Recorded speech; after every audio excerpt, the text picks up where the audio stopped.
Welcome to this new episode of my series of deconstructed songs, where we're listening to well-known songs from bands and artists you know and love, and discover how these recordings were done, what makes them sound good, and learn a few production tips and tricks along the way.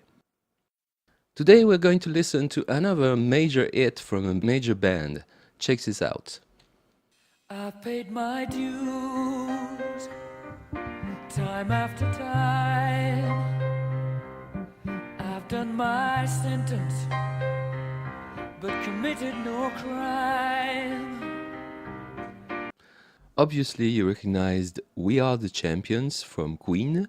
It was released in 1977 as a single from the album News of the World, with We Will Rock You as a B-side. The album was the second self-produced album by the band, was certified quadruple platinum, and is Queen's best-selling album of all time. The lineup, of course, is the band with Freddie Mercury on vocals and piano, Brian May on guitars, John Deacon on bass, and Roger Taylor on drums.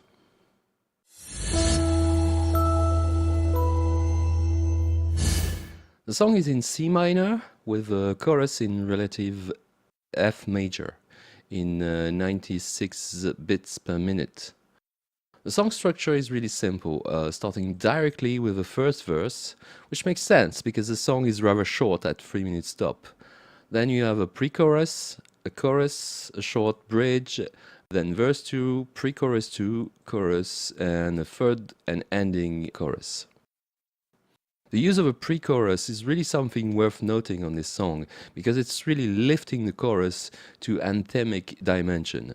It should be noted how going from a minor key in the verses to a major key for the chorus is helping this as well.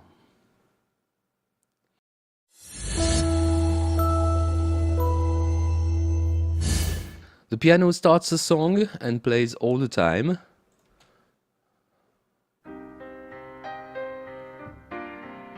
The sound is pretty roomy, a lot of the room sound is into the track. It doesn't have too much high hand, because basically it's going to leave room for vocals and guitars. It's a really nice part.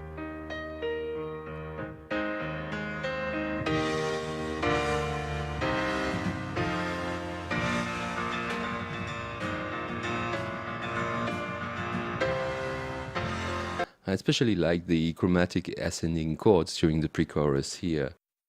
Listen with the guitars. You'll see that it's pretty dissonant.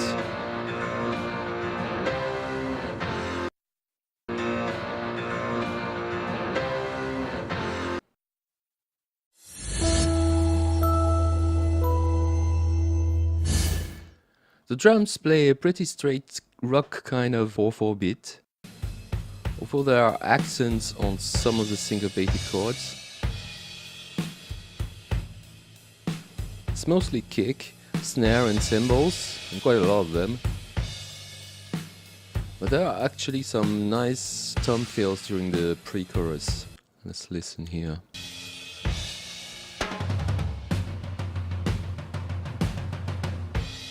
And again on the second one.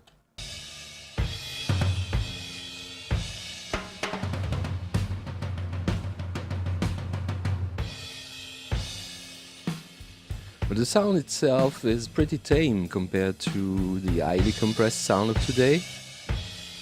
There's not too much beater on the kick. It's really much more low end there. And the snare itself is compressed but doesn't have much high hand. So in the end it's really quite tame compared to what would be the sound of modern drums.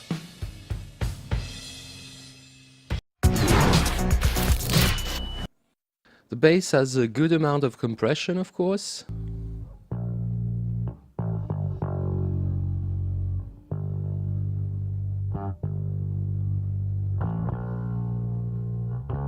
But what's cool is the little kind of improvisation parts played over the verses, accompanying the piano here.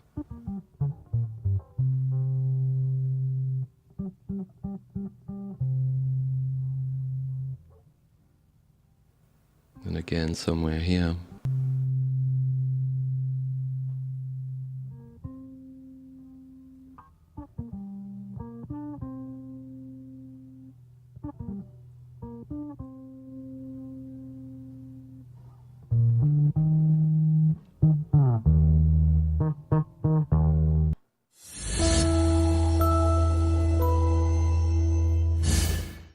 Brian May's guitar sound is pretty recognizable, with tons of effects in general. At the beginning, there's some chorus, delay, flanging, and then the big diamond chords with more distortion.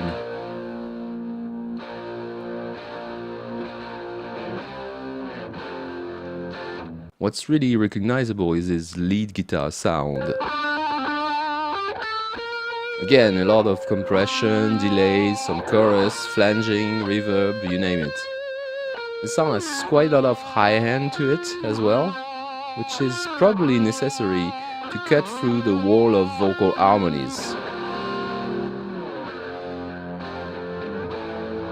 And when the main guitar is playing these lead part, there is actually an extra guitar playing the rhythm part. Here on that track.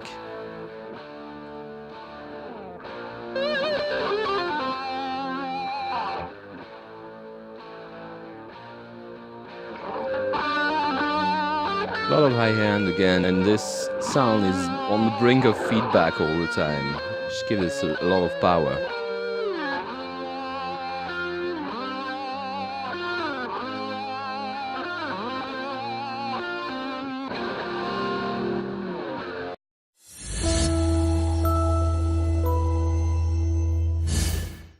And of course, the vocals by Freddie Mercury are a big feature of Queen's sound.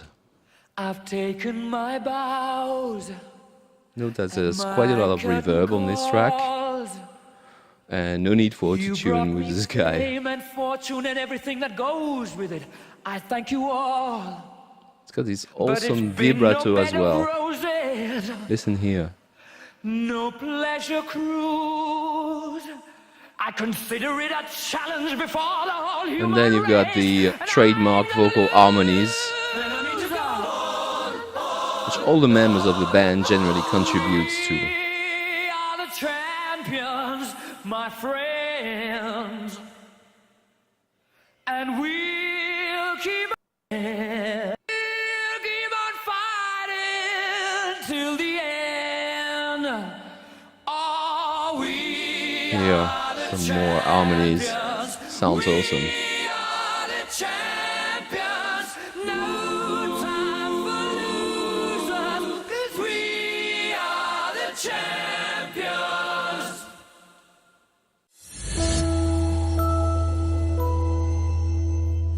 So in this episode, we've heard how you can create an anthemic chorus by going to a relative major key, how to build layers of guitars with a highly affected sound that cut through the mix, and how operatic vocals and huge harmonies can be used to spice up a rock tune. I hope you enjoyed that one. If so, give it a like, put your thoughts in the comments, and of course, remember to subscribe, because there will be plenty more deconstructed songs in the coming days and weeks. See ya!